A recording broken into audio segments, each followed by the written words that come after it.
राष्ट्रवादी काँग्रेसच्या विलीनीकरणाबाबत लवकरच खुलासा होणार आहे। रोहित पवार पुढच्या आठवड्यात पत्रकार परिषद घेण्याची शक्यता आहे। आतापर्यंत विलीनीकरणाबाबत नेमकं काय ठरलं होतं याचा खुलासा रोहित पवार करणार असल्याची माहिती मिळतेय।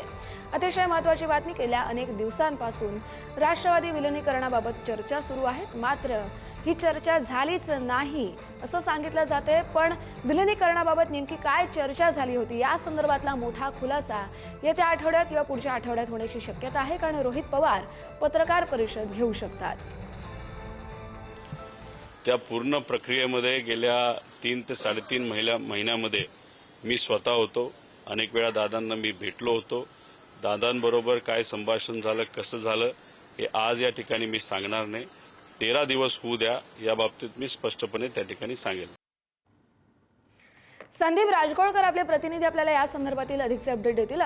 संदीप, अखेर रोहित पवार पुढे येत आहेत, त्यामुळे एक प्रकारे रोहित पवार यांच्याकडून राष्ट्रवादी विलीनीकरणाचा प्रयत्न पुढे नेला जातोय का? अगदी अजित पवार यांच्या जाण्यानंतर दोन्ही राष्ट्रवादीच्या विलीनीकरणाची जोरदार चर्चा होती कस्तुरी, आपल्याला माहिती आहे। आणि त्यातल्या त्यात शरद पवार यांच्या पक्षातल्या नेत्यांकडून खरं तर ही चर्चा केली जात होती, पण त्यात अनेक ट्विस्ट पाहायला मिळाले। पवार कुटुंबियांची एक औपचारिक बैठक चालू असताना तिथं पार्थ पवारांचं येणं असेल किंवा काल मुख्यमंत्र्यांनी असं स्पष्ट केलं की अजित पवार यांनी आमच्याशी चर्चा केली असती जर तसं काही विलीनीकरण असतं तर।